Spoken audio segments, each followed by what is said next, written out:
안녕하세요. 어제도 그제도 파스 강동원입니다. 오늘 제가 타고 있는 차량은 바로 내일 국내에 공식 런칭되는 캐스퍼입니다. 오늘 시승 행사는 짧은 시승 코스로 구성이 되어 있어서 이번 영상 이 차량의 재원과 주행 느낌 정도만 소개하겠습니다.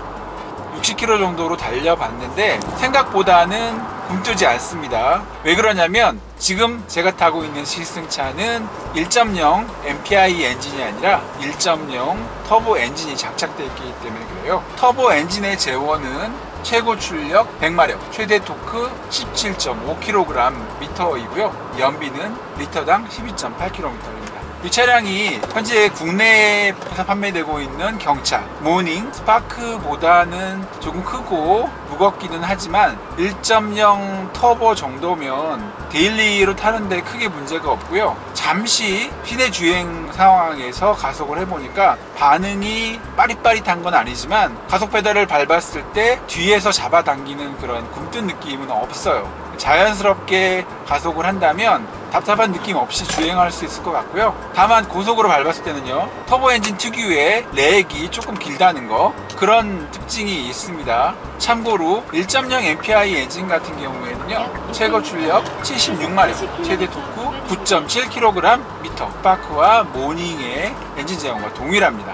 연비는 1.0 MPI가 조금 높은데요, 리터당 14.3km를 달릴 수 있습니다. 제가 현재 타고 있는 차량은 1.6 가솔린 터보 최고급 트림인 인스피레이션이고요. 사실상의 풀 옵션 차량입니다. 외장 컬러는 아틀라스 화이트고요. 실내는 라이트 그레이와 블루 액센트 컬러가 적용되어 있습니다.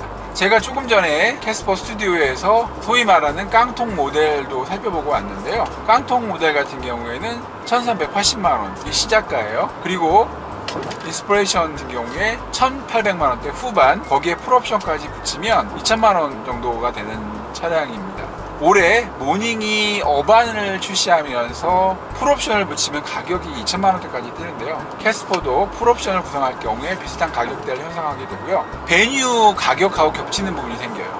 이렇다 보니 애초에 최저 가격 800만원대 이런 추측들은 헛소문이 됐고요. 경영 SUV이지만 가격 부담은 조금 있습니다. 이 차량은 광주에 위치해 있는 광주 글로벌 모터스에서 조립을 하고요. 광주형 일자리 사업을 통해서 탄생하게 됐습니다. 진입 가격이 1380만원, 스파크와 모닝 같은 경우에 중간 트림 정도의 가격인데 애초 예상보다 높긴 한데요. 기본적으로 들어가 있는 편의사항들이 경차치고는 꽤 좋고 많기 때문에 사실 가격 괜찮습니다. 이 차량에도 드라이브 모드 3가지가 지원됩니다. 센터 페시아 위쪽에 높게 설정되어 있는 컨트롤 패널의 끝에 보시면 통합형 드라이브 트랙션 선택 다이얼이 있습니다. 참고로 이 차량에는 사항에 따라서 이륜구동 험너 주행 모드도 지원이 되고요. 통합 주행 모드 버튼을 누르면 드라이브 모드와 트랙션 모드 선택이 좌우로 태핑이 되는데요. 드라이브 모드에서 주행 모드를 스포츠로 바꿨습니다. 조금 전에 말씀드린 대로 이 차량의 최고 출력은 100마력, 최대 토크는 17.5kgm에 달하는데요. 경차치고는 높은 재원을 갖고 있습니다. 1.0 가솔린 터보 엔진이 달렸기 때문에 그래요. 조금 달려볼게요.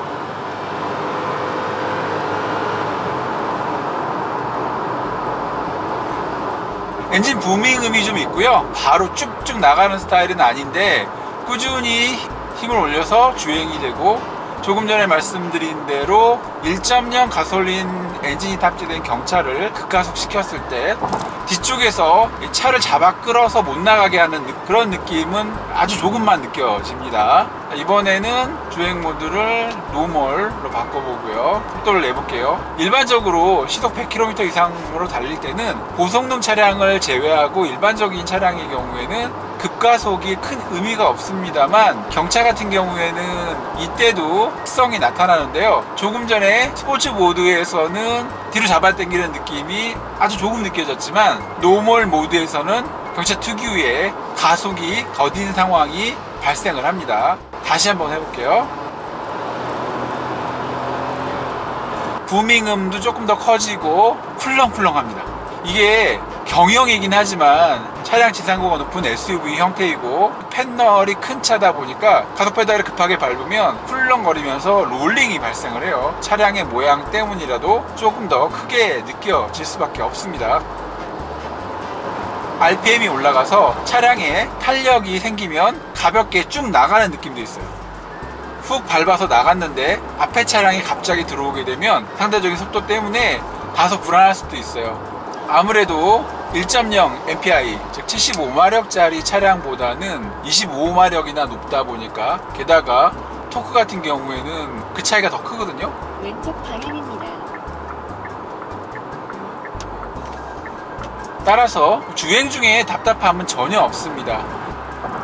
그리고 이 차량은 풀 옵션 차량이다 보니까 차로 유지 보조와 앞차와의 간격, 그리고 정지와 출발을 지원하는 스마트 크루즈 컨트롤이 탑재되어 있습니다. 따라서 전반적인 구성은 경차보다는 베뉴의 동생 정도로 느껴집니다. 전체적인 차량의 거동도 경차와 소형차 중간 정도로 느껴집니다. 경차보다는 조금 더 안정적으로 느껴지는데, 조금 전처럼 급하게 코너링을 할 경우에는 한쪽으로 쏠리는 느낌이 강하게 느껴지고요. 좀 불안한 느낌이 커지는데, 이건 차량의 거동을 잘 조종했더라도 절대적인 크기 때문에 나타나는 한계라고 보시면 됩니다.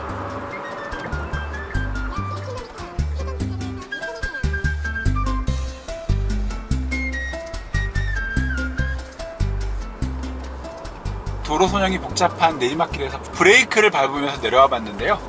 브레이크는 다소 밀리는 경향이 있습니다. 그리고 다시 언덕길을 올라가는데 가속 페달을 급하게 밟아서 고속으로 올라가면 역시 조금 불안한 거동을 보입니다. 언덕을 올라갈 때 힘은 소형차보다는 조금 딸리는 느낌은 있어요. 하지만 경차를 타고 언덕길을 지속적으로 올라갈 때 느껴지는 답답함, 즉 가속 페달을 아무리 밟아도 속도가 나지 않는 답답함은 없다고 보시면 돼요. 근데 이렇게 급하게 회전을 하면 차가 한쪽으로 쏠리는 느낌이 확실하게 전해집니다. 과속 방지턱을 시속 60km 정도로 넘어가 볼게요. 충격은 크지 않습니다. 부드럽게 넘어가는 편인데, 문제는 뭐냐면 많이 튀어오르네요. 만약에 방금 지나간 과속 방지턱이 비규격이거나 요철, 도로가 깨진 거였다면 아마 차량이 더 위아래로 요동했을 것 같고요. 제가 조금 전에 잠시 도로 공사를 하는 곳에 차를 세웠다가 도로로 진입했는데 단차가 좀 있었거든요. 그때 저속으로 올라갔음에도 불구하고 차량이 쿨렁하는 느낌이 있었는데, 서스펜션이 꽤 부드럽게 되어 있는 것 같아요. 도심 주행에서는 이게 특별히 많이 울렁거리거나 이러지는 않는데, 지금 이 도로 같은 경우도 이 경사가 왔다 갔다 하고 부드러운 요철이 있는데, 이걸 지나가면서 계속 이렇게 차가 울렁울렁거려요. 만약에 이런 설정으로 오프로드를 달린다 그러면 엄청 쿵탕쿵탕쿵탕 거릴 것 같아요. 가구 못 가구의 문제가 아니라, 애초에 이 차량은 SUV 모양으로 만들었지만 사실 비포장도로에서 잘 달리는 건 아니고요. 여기에 전륜 기반 험로 주행 기능을 추가한다고 하더라도 이거는 트랙션 컨트롤 정도고, 차량이 요동치는 부분들은 해결할 수 없는 부분이기 때문에 이 차를 타고 혹시라도 험로 주행을 하시게 되면 엄청 쿵탕쿵탕 거릴 거라는 그런 예상을 해볼 수 있습니다. 경유지 주변입니다. 다음 목적지. 이 불법 유턴을 하고 찍고 있는데 찍혔어. 이상으로 현대자동차 경영 SUV 캐스퍼의 짧은 시승을 통해 차의 특성을 간단하게 알아봤습니다. 지금까지 어제도 그제도 파스 강동훈이었고요. 영상 내용 짧습니다만 캐스퍼에 대한 궁금한 점 조금이라도 풀리셨다면 공감과 구독 제게 큰 힘이 됩니다. 영상 시청 감사합니다.